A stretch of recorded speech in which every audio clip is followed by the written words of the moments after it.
そうですね、おっしゃる通り2つの要素を合わせた。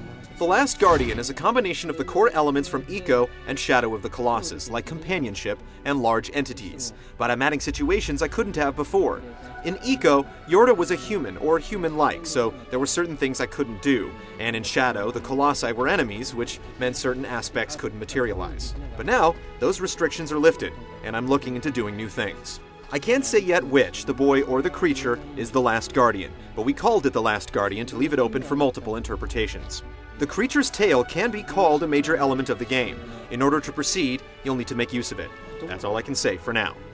I'm not really going for an emotion in The Last Guardian, but I really want to express the mystical nature of animals.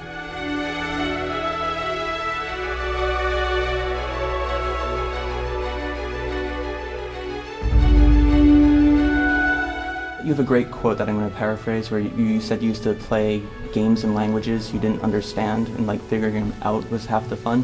Can you talk a little bit about that? I would get overseas DVDs and watch them in a language I'm not familiar with. It doesn't work with very complex stories, but for an easy plot, I can get a feeling. From the acting, the direction, the sets, I'd get the message. I think it's actually a pure form of enjoyment of a film through that sort of osmosis.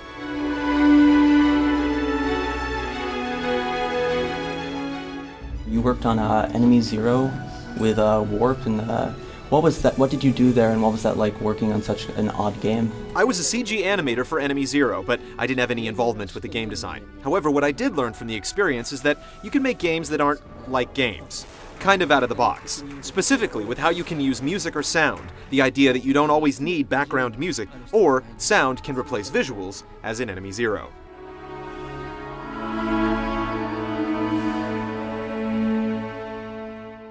There's a couple of reasons behind dropping multiplayer between Eco and Shadow of the Colossus. First, looking at the strengths and weaknesses of the staff, we didn't have anyone familiar with network programming, so we decided to focus on single player. At that time, I had high expectations for network play. Now my expectations are not as high. Multiplayer games ask for a large time commitment, but right now I'm more interested in providing the maximum emotion and heart-moving experience, and actually communicate something through the game that doesn't take so much time.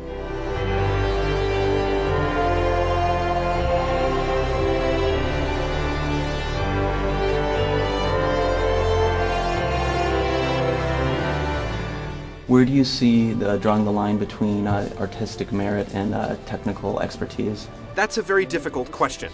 I think that, at least with Shadow of the Colossus, we didn't really sacrifice the playability of the game, but there are areas where we prioritized the visual direction and forfeited the frame rate a bit. I think it really depends on the style of the game. If it's an action game that will require strict operations, then the frame rate needs to be there. So were you upset with the frame rate in the final Colossus battle?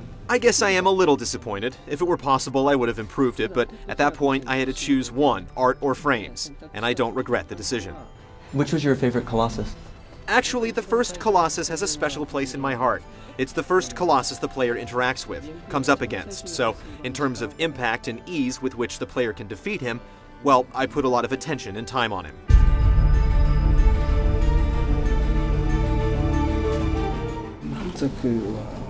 I don't think I'll ever be satisfied with the available technology. That being said, the PS3 is a big improvement for expression and visual information that can be incorporated, but because the capabilities have increased, the things I want to do have increased proportionately as well.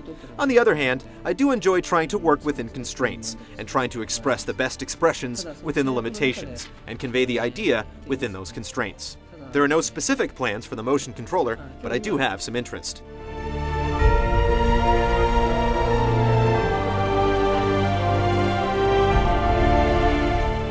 What do you think the future of digital storytelling is going to be like? Unless someone comes up with a revolutionary way to change storytelling in games, I think what I'm doing now, like eliminating words and dialogue from a game or placing constraints in order to heighten expressions, is the only way for digital storytelling to proceed. I don't consider myself a minimalist. Like I said before, the reason my titles have come out the way they have is that I'm trying to combine reality and surrealism with storytelling, and the only way I can really achieve this effectively is by eliminating, for example, words. If there's some way I can express surreality and storytelling by having characters appear and talk lively and be equally effective in the created reality, I do that.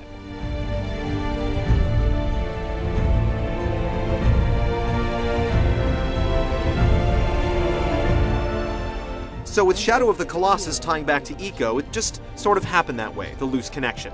With The Last Guardian, I'm still not sure how it's going to end up, but in terms of an interconnection between the games, I'm not sure it's even possible because the game's story is different from the previous two.